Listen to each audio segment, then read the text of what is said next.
صادق آل محمد امام جعفر صادق علیہ الصلاۃ والسلام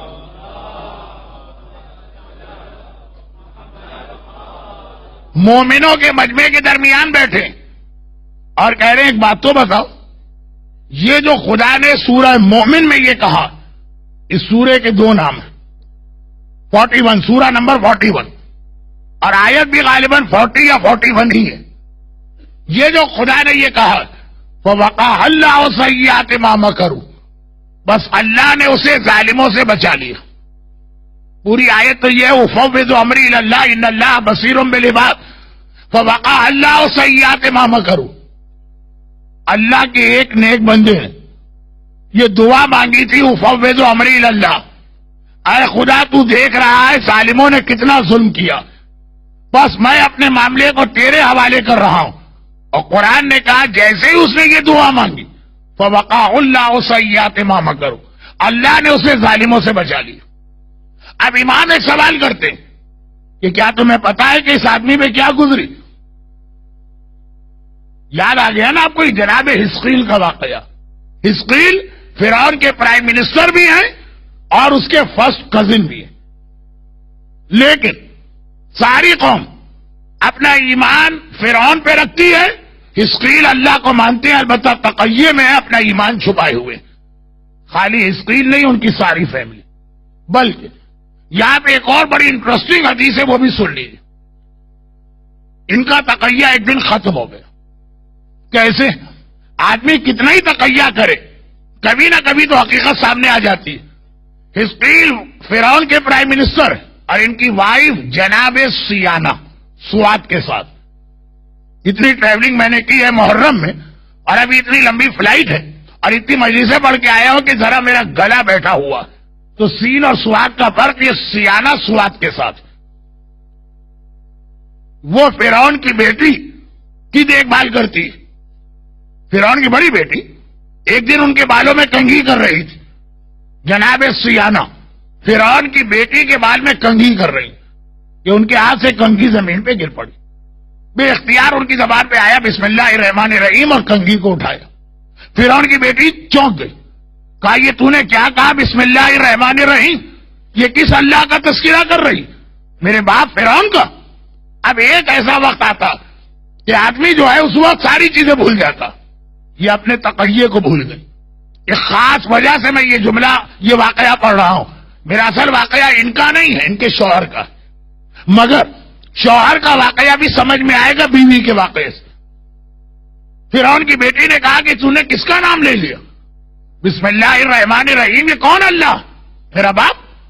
بے اختیار کہا کہ نہیں، یہ وہ خدا ہے جو تیرے باپ کا بھی خدا ہے اور جس کا ایک حقیر بندہ تیرا باپ ہے، لا الہ الا اللہ۔ فرعون ہو کہ اس کی بیٹی، یہ لوگ کافر ہیں، مشرک ہیں، گمراہ ہیں، جہنمی ہیں، بے وقوف نہیں۔ اور یہ بہت اہم جملہ یاد رکھیے گا، امام نے فرمایا دین کے دشمنوں کو ظالم سمجھو، کافر سمجھو، جہنمی سمجھو، بے وقوف نہ سمجھنا۔ ہر وقت ہوشیار اور الرٹ ہو کے بیٹھنا۔ وہ بڑی پلاننگ کے ساتھ کوئی کام کرتے ہیں اور انہیں کسی کام میں جلدی بھی نہیں ہوتی ہے۔ ہمارے یہاں جملہ مشہور ہے، جلدی کا کام شیطان کا، دیر کا کام رحمان کا، اور یہ ایک حدیث بھی۔ مگر صرف ایک کام ایسا ہے جس میں شیطان جلدی نہیں کرتا، وہ ہے ہمیں اور ہمارے بچوں کو گمراہ کرنے کے لیے۔ وہ پہلے دن ہم سے نہیں کہے گا شراب پیو، پہلے دن تو ہم سے کہے گا نمازیں پڑھو، آخری دن کہے گا شراب پیو، لیکن یہ چیزیں ذرا سی بعد میں آنے والی۔ ابھی مسئلہ فرعون اور اس کی بیٹی کو یہ تو معلوم تھا کہ ایک انڈر گراؤنڈ ایک اور ریلیجن ہماری قوم میں موجود، کون لوگ ہیں اس کے ماننے والے یہ پتہ نہیں چل رہا تھا۔ آج پہلی بار سیانہ پکڑ میں آ گئے، اللہ کا تذکرہ سن کے اتنا جوش میں آ گئے، گرفتار کی گئی۔ اور گرفتار کرنے کے بعد وہ امام کے جملے کو بھی سمجھا رہا ہوں، لیڈیز کے ایک اور سوال کا جواب بھی دے رہا ہوں، اور آپ حضرات کے لیے پریکٹیکل ایگزامپل بھی کوٹ کر رہا ہوں۔ اور یہ تینوں باتیں چھوٹے سے واقعے میں۔ جناب سیانہ گرفتار ہوئی، حزقیل کی بیوی، اور خالی خود گرفتار نہیں ہوئی، ساری اولاد گرفتار کی گئی، ماں کی آنکھوں کے سامنے آگ جلائی گئی، اور اس سے کہا گیا کہ فرعون کی خدائی کو مانو ورنہ تمہاری اولاد کو اس آگ میں ڈال کر جلا دیا جائے گا. دیکھیے سننا آسان ہے لیکن آنکھوں کے سامنے ابھی میں اس سے پہلے کی جو مجلس کسی مومن کے گھر میں پڑھ رہا تھا وہاں بھی میں نے یہ عرض کیا تھا کہ مصیبت اچانک آ جائے وہ برداشت ہو جاتی ہے, پتہ ہی نہیں چلا. ایک لمحے کے لیے پستول کی گولی چلی, سینے میں لگی, ہم مر گئے. اور جو موت آہستہ آہستہ آتی, جو آخری زمانے میں یہ کہا گیا کہ دنیا کی 1/3 آبادی بھوک سے مرے گی. تلوار سے مرنا آسان ہے, میزائل اٹیک میں مرنا آسان ہے, روٹی نہیں ہے, بھوک سے روز بروز جو موت آتی. جناب حزقیل کی مومنہ بیوی جناب سیانہ, اللہ نے ان کو اس امتحان میں ڈالا کہ فرعون ایک ایک بیٹا ان کا لے کے آ رہا اور دکھاتا ہے یہ ہے تمہاری اولاد, میری خدائی کو مانو ورنہ اسے آگ میں ڈال کے زندہ جلا دوں. اور وہ مومنہ کہتی ہے کہ زندہ جلا دے, میں اپنے پروردگار کے علاوہ کسی کی خدائی کو نہیں مانوں. ایک بیٹا جلا, دوسرا بیٹا جلا, بیٹی آگ میں پھینکی گئی, دوسری بیٹی آگ میں پھینکی گئی, اور یہ سب آہستہ آہستہ اس انداز سے فرعون ماں کی آنکھوں کے سامنے اولاد کو زندہ جلا رہا. اب جناب سیانہ کا اسٹیٹس بھی دیکھیے گا اس قربانی کے نتیجے, اور سوچئے گا کہ اللہ انہیں اتنا ہائی اسٹیٹس دے رہا ہے اس قربانی کے بعد, اور ہماری عورت کو بھی اتنا ہی ہائی اسٹیٹس دے گا اس لیے کہ یہ بے حجاب گھوم رہی, اس لیے کہ اس سے ایک اسکارف نہیں پہنا جا رہا, اس لیے کہ اس سے شادی بیاہ میں اپنے آپ پہ کنٹرول نہیں ہو رہا. ساری اولادیں آگ میں جلا دی گئی. اس ماں کے دل سے پوچھی, آخر میں گود کا بچہ بہت ہی چھوٹا,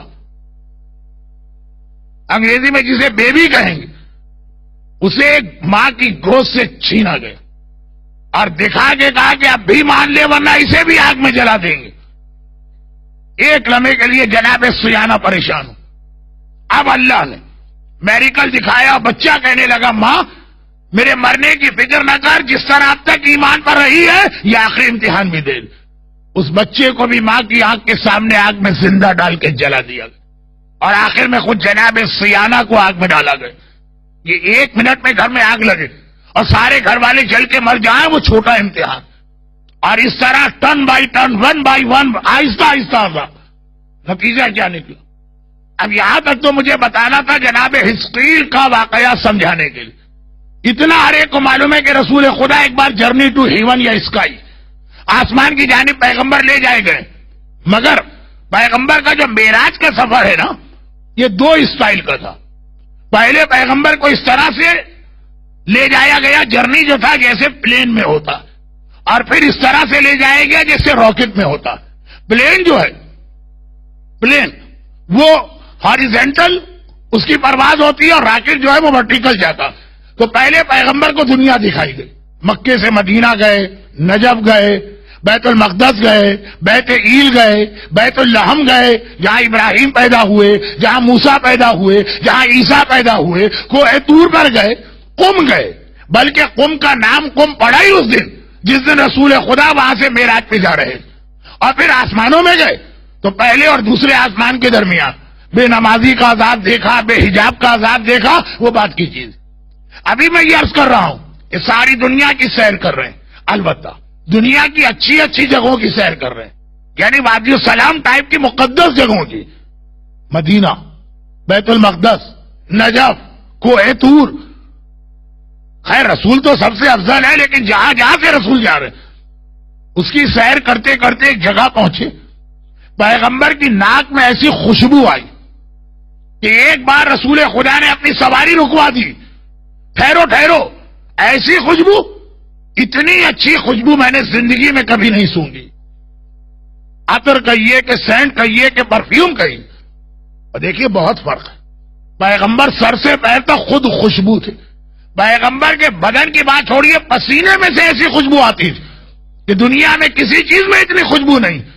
اور وہ یہ کہے کہ آج میں نے ایسی خوشبو سونگی, کہ آج تک میں نے ایسی خوشبو نہیں سونگی. رک گئے, خدا بندہ یہ کون سی جگہ ہے اور یہ خوشبو کس لیے ہے؟ خدا کی جانب سے جواب آیا, یہ وہ جگہ جہاں میری ایک کنیز اور ایک بندی سیانہ فرعون نے عذاب دے کے اسے آگ میں ڈال کے جلایا، اور جو اس کے ایشز تھے، راک، وہ اس زمین کے اوپر جا کے اس نے پھینک دیے۔ قیامت تک اس زمین سے ایسی خوشبو آتی رہے گی کہ ایک ایسی مومنہ کے جسم کی راک یہاں پہ لا کے گرائی گئی جس نے اللہ کی خاطر یہ ساری سیکریفائس دی۔ اور آپ کو معلوم ہے کربلا کے واقعے کے بعد جب بنی اسد کا قبیلہ، اب تو ہر ایک کو معلوم ہے، لوگ خاص عاشورے کے دن زیارت کے لیے اس لیے بھی جاتے ہیں کہ عاشورے میں کربلا کی زیارت، خاص بنی اسد کے آنے کا منظر دیکھیں۔ وہ کیا منظر ہوتا ہے بنی اسد کے آنے کا، ہر وہ ظاہر آپ کو بتائے گا جو عاشور کے دن کربلا ہو کے آیا۔ جب بنی اسد کے لوگ شہداء کے لاشیں دفن کرنے آئے تو وہ پہچان نہیں پا رہے تھے کون سا لاشا کس کا، کیونکہ لاشے کی پہچان یا چہرے سے ہوگی، سب کے سر کاٹ کے لے جائے گا، یا کپڑوں سے ہوگی، سب کے لباس لوٹ لیے گئے، مگر ایک لاشا پہچانا جا رہا تھا، وہ غلام حبشی جون کا لاشا تھا۔ اس کے بدن سے، اس کی باڈی سے، اس کے جسم سے ایسی خوشبو آ رہی تھی۔ یاد ہے نا کہ جب آقا حسین کے پاس رخصت لینے آیا تو کیا کہا تھا؟ مولا میں اس قابل تو ہوں نہیں کہ اپنی جان آپ کے قدموں میں دوں، میرے خاندان کا پتہ نہیں ہے، میرا رنگ کالا ہے، میرا پسینہ بدبودار۔ اور امام نے اس کے لاشے پہ پہنچ کے دعا دی، یا اے خدا طیب ریحہ، اس کے جسم میں ایسی پاکیزہ خوشبو پیدا کر دے کہ شہادت کے بعد بھی جتنے دن جون کا لاشا زمین کربلا پہ بے گور و کفن رہا، پورا میدان کربلا جون کے بدن کی خوشبو سے مہکتا رہا۔ راہ خدا میں قربانی دینے والوں، جناب سیانہ کا واقعہ، رسول خدا رک گئے۔ ایسی خوشبو میں نے تو آج تک نہیں سونگی، جہاں پہ خالی ان کے بدن کی جو ایشز اور راک تھی۔ دوسرا جملہ اور سنی، میں نے کہا تھا دو جملے میں سیکوینس سے ہٹ کے پڑھ رہا ہوں، پھر واپس آتا ہوں سیکوینس۔ دوسرا جملہ، راوی نے پوچھا مولا آخری امام جب آئیں گے تو ان کے لشکر میں کیا صرف مرد ہوں گے؟ اور یہ وہ سوال ہے جو دنیا بھر میں عورتیں کرتی ہیں، مولانا ظہور امام کے بعد ہمارا رول کیا ہوگا؟ تو ایک جواب تو ابھی سن لیجیے، اس سال میرا ارادہ امام زمانہ کے موضوع پہ بات کا نہیں، اس سال میرا ارادہ جناب مختار کے موضوع پہ بات کا نہیں، مگر دونوں کے لیے ایک جملہ آ گیا تو یہ جملہ سنی۔ روایتوں میں پوری ڈیٹیل، امام نے فرمایا میرے بیٹے کی جو فرسٹ آرمی ہے 313، اس میں 50 عورتیں بھی اللہ شامل کرے گا، اور ان 50 میں 9 عورتوں کے امام نے نام بھی لیے، ان میں سے ایک نام سیانہ کا۔ فرعون کے زمانے میں زندگی گزارنے والی ظہور امام کے بعد 313 کی پہلی آرمی کو جوائن کریں گے، اور کیوں؟ صرف اس قربانی کی وجہ سے کہ دین خدا کے لیے اپنے بدن کو بھی آگ میں جلتا دیکھا اور برداشت کیا، اپنی اولاد کو بھی آگ میں جلتا دیکھا اور برداشت کیا۔ جیسا کہ میں نے کہا کہ آج اپنی اولاد کی خاطر ماں ایک حجاب پراپر کرنے کو تیار نہیں، میوزک کی محفلیں چھوڑنے کو تیار نہیں۔ اچھا باپ سے بھی میری کمپلین، لیکن چونکہ بات جناب سیانہ کی چل رہی، اللہ عادل ہے، کیا اتنی قربانی دینے والی اور ہمارے یہاں حرام کھانے، حرام سننے، حرام پہننے والی مومن دونوں کو برابر اسٹیٹس میں رکھے؟ مگر یہ سوال کا جواب بعد میں دوں گا، ابھی تو پہلے آج کی مجلس کا وہ جملہ پورا ہو جائے کہ امام فرماتے ہیں کہ قرآن کہہ رہا ہے کہ جب حزقیل پر پریشر بہت بڑھ گیا، جناب سیانہ گرفتار کر لی گئی، ساری اولاد گرفتار کر لی گئی، مگر فرعون کو سب سے زیادہ پریشانی جناب حزقیل کے لیے تھی۔ یہ تو مین آدمی ہے، یہ میرے پرائم منسٹر ہیں، دنیا کہے گی تمہارا پرائم منسٹر تم کو نہیں مانتا تو میں کیسے اپنی خدائی چلاؤں گا آگے؟ یہ تو فیملی ممبر ہے۔ چنانچہ اتنا پریشر ان پہ ڈالا، تھریٹ دیا، دیکھا تمہاری بیوی کو آگ میں جلایا، تمہیں بھی آگ میں جلاؤں گا۔ این اس موقع پر جناب حزقیل نے اللہ سے کمپلین کی، افوض امری اللہ ان اللہ بصیر بالعباد۔ یاد آ گیا امام نے فرمایا جب دشمنوں کا تم پر بہت پریشان ہو یہ آیت اکثر پڑھا کرو. مگر اس وقت میں دعا نہیں پڑھ رہا ہوں, اس وقت میں عرض کر رہا ہوں کہ امام نے کیا جملہ کہا. امام اپنے صحابیوں سے کہتے ہیں سنو, جیسے ہی اسقیل نے یہ دعا پڑھی اللہ نے کیا کہا, فوراً اس سے ملی ہوئی آیت ہے فوقاہ اللہ سیئات ما مکروا, اللہ نے اسے ظالموں سے بچا لیا. قرآن کہہ رہا ہے ظالموں سے بچا لیا.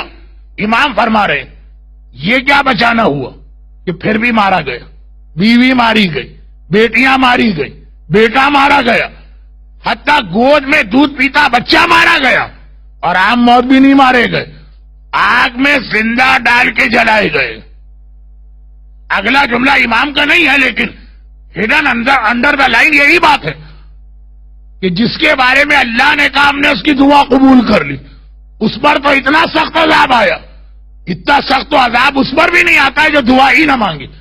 آپ دعا ہی نہ مانگے تب بھی ایسا کہاں ہوتا ہے کہ خود مارے گئے, بیوی ماری گئی, بیٹیاں ماری گئی, بیٹے مارے گئے, اور اچانک نہیں مرے, آگ میں 1 بائی 1 ٹن بائی ٹن جلے. امام فرماتے یہ کیا بات, قرآن کچھ کہہ رہا ہے, ہسٹری کچھ اور بتا رہی. ذرا غور کرو مسئلے پر. یہ کوئی نان بلیور, اینٹی اسلام, قرآن کا اگینسٹ یا اینیمی, وہ قرآن پہ آبجیکشن نہیں کر رہا. آبجیکشن تو امام بھی نہیں کر رہے, میسج کی امپورٹنس بتا رہے ہیں کہ قرآن کہتا ہے ہم نے بچا لیا اس کو ظالموں سے, اور ہسٹری بتاتی ہے کہ مارے گئے پوری فیملی سمیت. صحابی امام ذرا چکرا گئے, گھبرا گئے, کہا مولا واقعاً ابھی تک تو ہماری اٹینشن اس طرف گئی نہیں تھی, پوائنٹ تو آپ نے بالکل ٹھیک بیان کیا. امام نے کہا سنو, جب یہ سارا ٹارچر ہو رہا تھا, اب دیکھو اس کا ریپلائی, اس کا سلوشن.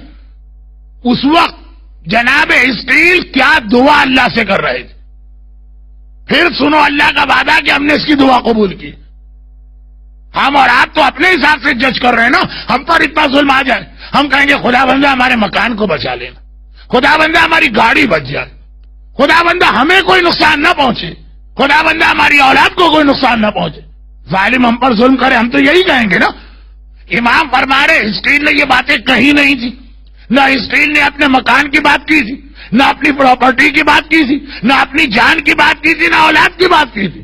اسقیل نے کہا تھا خدا بندہ اتنا زیادہ پریشر اور ٹارچر ہے کہ میں ڈر رہا ہوں کہ ایسا نہ ہو کہ میرا یا میری اولاد میں سے کسی کا ایمان ختم ہو جائے, وہ گھبرا کے فرعون کو اپنا خدا مان لے. خدا بندہ ہم پر جتنا بھی ظلم ہو جائے مرتے دم تک ایمان ہمارا بچا لینا. اللہ نے کہا ہم نے تمہارا ایمان بچایا, اور فرعون نے سارے گھرانے کو جلا دیا مگر حزقیل اور ان کی اولاد کے ایمان میں کوئی کمی نہ آنے پائی. امام فرما رہے یہ قرآن میسج دے رہا, تمہارا سب سے بڑا پرابلم یہ ہونا چاہیے تمہارا ایمان بھی بچا رہے اور تمہاری اولاد کا ایمان بھی بچا رہے. مکان کا کیا, گاڑی کا کیا, پراپرٹی کا کیا ہے, جاب کا کیا ہے, بزنس کا کیا ہے, آتے رہتے جاتے رہتے اس کا نقصان کوئی نقصان نہیں ہے, تمہارا ایمان کبھی ختم نہ ہو. لیکن عجیب بات یہ ہے کہ سب سے زیادہ آخری زمانے میں جو خطرہ ہمیں بتایا گیا وہ ایمان کے بارے میں. ہم میں اس کوئی فکر کر رہا جی مولانا بڑی اچھی انشورنس پالیسی ہم نے لے لی, ہم نے گھبرا کے پوچھا کیا ایمان بچانے کے لیے؟ ارے نہیں مولانا کیوں آپ فنی باتیں کرتے, مکان کے لیے, صحت کے لیے, بچے کی ایجوکیشن کے لیے, یہ چیزوں کا خطرہ کوئی خطرہ نہیں ہے, یہ بھی چھوٹا. ایمان کے لیے بھی کوئی پالیسی لی, ایمان کے لیے کبھی پریشان ہوئے؟ اور ہم تو وہ لوگ ہیں کہ ہمیں تو ڈبل خطرہ ہے. کون لوگ؟ آخری زمانے والے. ایمان کے آنے سے پہلے دنیا میں حالات ایسے ہوں گے کہ ہمارے بچوں کے ایمان جائیں گے. ایک جملہ میں اس وقت بہت جلدی میں کہہ رہا ہوں کیونکہ اگر اس کی ڈیٹیل میں گیا تو یہ 1.5 گھنٹے میں مجلس پوری نہیں ہو پائے گی, اور مجھے آج تو 1.5 گھنٹے میں پورا کرنا ہے. 5-7 منٹ زیادہ ہو تو معاف کر دیجیے گا, لیکن بہت سرسری کہہ رہا ہوں لیکن بہت سیریس مسئلہ, بعد میں تفصیل آئے گی. میرا وہ جملہ یاد رکھیے گا, ہم تو وہ لوگ ہیں حزقیل کو صرف ایک پرابلم تھا, ہم وہ لوگ ہیں آخری زمانے والے جنہیں ڈبل پرابلم ہے. ہمارا ایمان زندگی میں بھی جا رہا ہے, ہمارا ایمان موت کے وقت بھی جائے گا. زندگی میں کیوں جا رہا؟ مثلا میں کہہ رہا ہوں بہت جلدی یہ جملہ میں کہہ رہا ہوں، ابھی پوری مجلس اس پہ پڑھ کے آ رہا ہوں. فیس بک اس وقت جو ہر بچے اور ہر بچی کی ایک فیس بک انٹرنیٹ پہ کھلی ہوئی ہے، یہ کیا چیز ہے؟ اسے معمولی چیز نہ سمجھیے گا. جو روایتیں بتاتی ہے اس کے اعتبار سے اولاد کا آگ میں ڈال کر زندہ جلا دینا والدین کے لیے وہ ایکسیپٹیبل ہونا چاہیے. مگر جس انداز سے آج کل فیس بک تو میں نے ایک لفظ کہا ہے، لیکن فیس بک سے مطلب انٹرنیٹ سے ریلیٹڈ جتنی خرابیاں آ گئی، ایمان اس طرح سے ضائع ہوتا. ایسا نہیں کہ کوئی بتا کے ہمارے سامنے سے ایمان لے کے چلا جائے گا. برحمتك يا أرحم الراحمين وصلى الله على محمد وآله الطاهرين.